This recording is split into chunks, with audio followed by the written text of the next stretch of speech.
Hello students, I am Dr. Raksha Mishra here. Yesterday I have explained you about the tissues.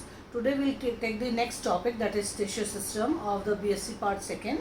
Here I have made a chart, complete chart about the tissue system to make easy for you to explain. See, this is the tissue system. Tissue system. Tissue system is all the plant tissues which perform the same function together is called the tissue system. This tissue system is divided into three. सबसे पहले हम पढ़ेंगे epidermal tissue system. इस epidermal tissue system को फिर वापस आगे तीन में डिवाइड किया गया है, epidermis, hair and stomata. Epidermis जो होती है उसे हम अधिचर्म कहते हैं. ये पौधे की बाहरी रचनात्मक परत होती है. यह विशेष प्रकार की ढोलाकार रचनाओं वाली कोशिकाओं की परत होती है.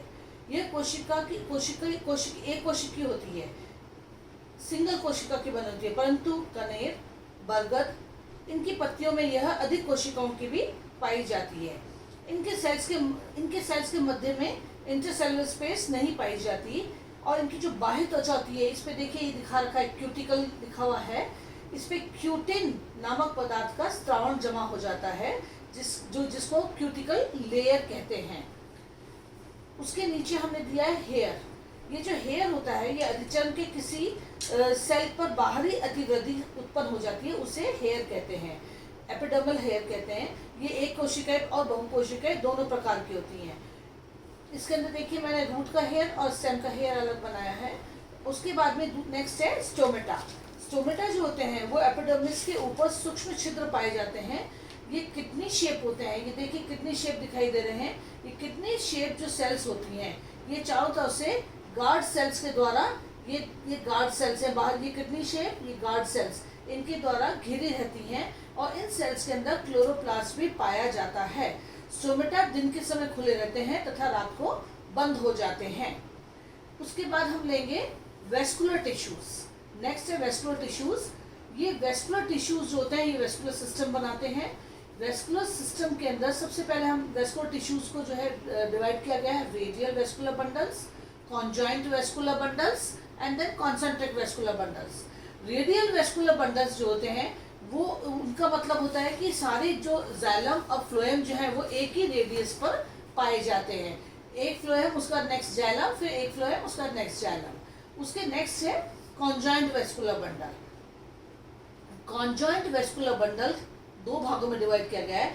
कॉन्जॉइंट वेस्कुलर बंडल जो होते हैं वो बंडल होते हैं जिसके अंदर जाइलम और फ्लोएम एक ही उसमें पाए जाते हैं, एक ही साथ में पाए जाते हैं. जैसे कि हम देख रहे हैं, डायग्राम में भी दिखाई दे रहा है. और कॉन्जॉइंट वेस्कुलर बंडल को आगे कोलेट्रल और बाइकोलेट्रल में डिवाइड किया गया है. जो कोलेट्रल है उसके अंदर उसको भी आगे दो में डिवाइड किया गया है, ओपन और क्लोज. अब इसमें डिफरेंस क्या है, देखिए ध्यान से सुनिएगा. Conjoint means phloem and xylem on the एक साथ जो है उसको जाइलम फ्लोएम कहा जाता है. जाइलम फ्लोएम एक साथ जब आते हैं तो कॉन्जॉइंट बन जाता है. और कोलेट्रल जब वो ओपन कॉन्जॉइंट कोलेट्रल बंडल तब होता है जब बीच में हम देख रहे हैं कि डायग्राम के अंदर कि उसमें कैम्बियम की रिंग दिखाई दे रही है. देखिए कैम्बियम की, जब कैम्बियम की रिंग होती है इसका मतलब वो ओपन कॉन्जॉइंट कोलेट्रल है. और जब कैम्बियम की रिंग एब्सेंट है तो ये means close conjoint collateral. Next is bicollateral. Bi जैसे कि नाम उसका है, बाय मीन्स टू. तो इसके अंदर दो फ्लोएम के अंदर दो कैम्बियम की रिंग लेयर और जाइलम एक ही होता है.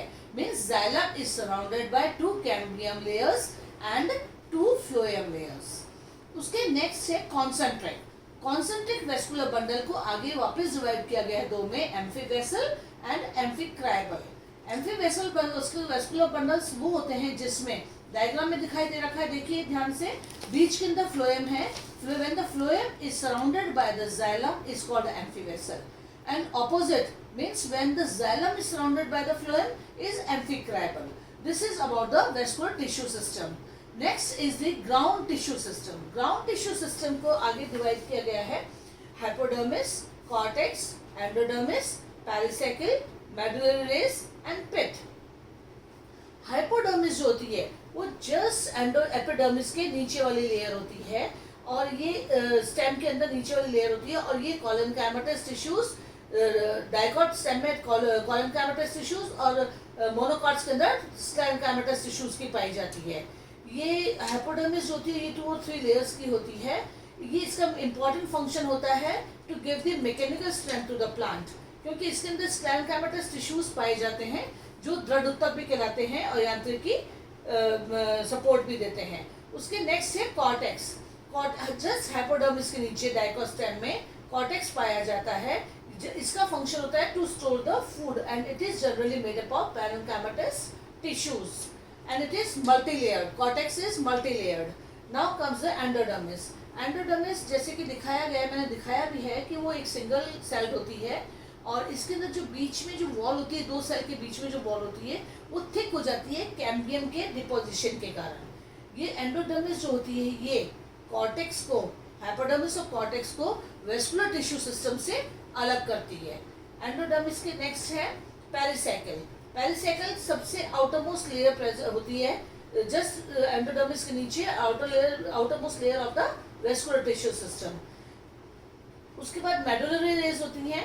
मेडुलरी रेज जो होती हैं वो पैरेन्काइमेटस सेल्स की होती हैं जो वेस्कुलर बंडल्स के बीच बीच में पाई जाती हैं, इसीलिए इन्हें रेज भी कहा जाता है। और पिथ सबसे central part of the plant which is generally made up of parenchyma. So this is all about the tissue system.